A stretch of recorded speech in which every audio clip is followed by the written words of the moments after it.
السلام عليكم ورحمة الله وبركاته. عاملين ايه يا حبايبي؟ يا رب تكونوا بأحسن حال.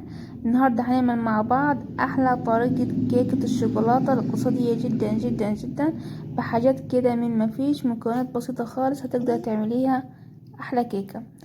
يلا قبل ما نبدأ نصلي على محمد، اللهم صل وسلم وبارك على سيدنا محمد، ونشوف مع بعض ايه المكونات بتاعتنا. بصي المكونات بتاعتنا بسيطة خالص.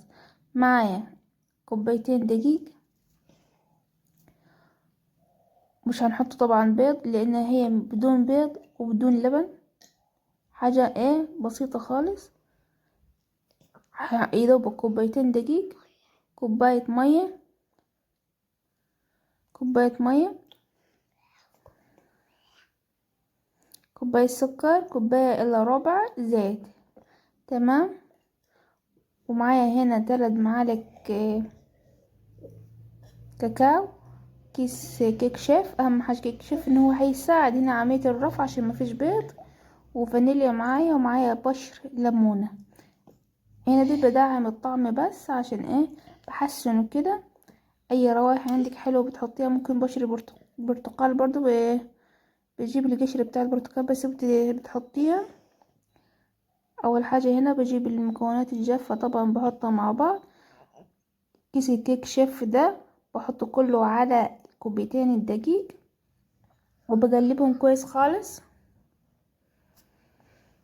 اجيب معايا هنا البولة اللي انا هعجن فيها، بحط فيها كوباية السكر، واحط كوباية الا ربع زيت، وانزل الكاكاو وبشر الليمون.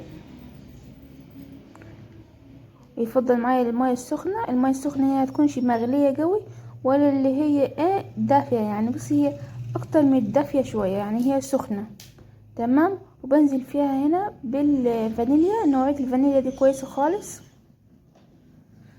بستخدمها على طول، اللي هي الباكيتات دي اللي هو 5 بجنيه، يعني مش مكلفة خالص. وهنا ممكن تقلبيها بمعلقة عادي، بس تيولا عادي. بس انا حبيت هنا اسرع كده، جبت المضرب الكهربائي بس علشان ايه، اخلي السكر بس يدوب مع المكونات، بس مش محتاجة حاجة، يعني حوالي دقيقتين كده 3 بس لحد بيدوبوا. تمام. بجيب حطيناهم مع بعض الدقيق والكيك شيف، بنخلهم تاني، يعني انا الدقيق قبل عن كده نخلاه مرتين عشان بيدي هوا كده بس في الكيكة معايا. هنا هنخلهم مع بعض على السوائل بتاعتي بس، وبعد كده بضربهم كده حوالي كده 5 دقايق بس. زي هنا مكتوبة على كيس كيك شيف، بتتبع التعليمات اللي هي من ورا دي.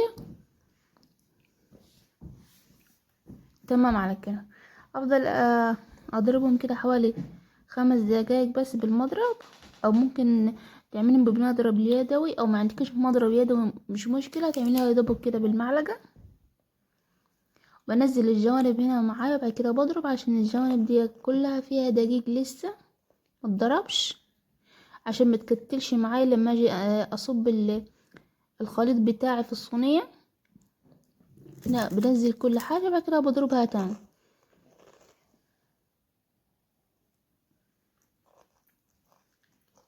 بص القوام بتاعها كيف جميل خالص، زي بيكون ايه الكيكه اللي احنا بنعملها مع بعض اللي هي العاديه خالص يعني. بص القوام والريحه بتاعتها بصوا خرافه خالص، وبالذات اللي هو بشر الليمون ده عطيها ايه ريحه حلوه. اجيب هنا صينيه مربعه معايا، وبدهنها كده ادوبك زيت، وبرشها وبعفرها كده بالدقيق بس، عشان بعمل لها كفر من تحت علشان ايه الكيكه بتاعتي ما تلزقش.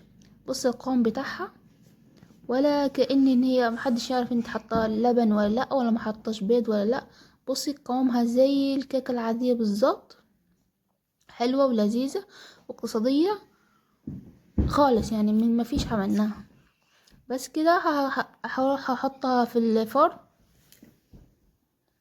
احطها في الفرن بتاعتي تكون هاديه خالص. لو هي فرن البوتاجاز بولع عليها من تحت بس، ما اولعش عليها من فوق، وخليها كمان هاديه. لو في الفرن العاديه اخليها هاديه من فوق ومن تحت، اللي هي فرن بتاعت العيش. بص بعد ما طلعت كده قعدت حوالي ساعة الا تلت على نار هادية خالص. بص اسفنجية وجميلة خالص، واستوت وتمام خالص، ما فيهاش اي حاجة وحشة.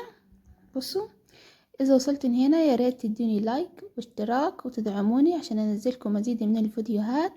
ويا رب يكون الفيديو بتاع النهاردة عجبكم ونال اعجابكم. الى اللقاء، يلا باي باي.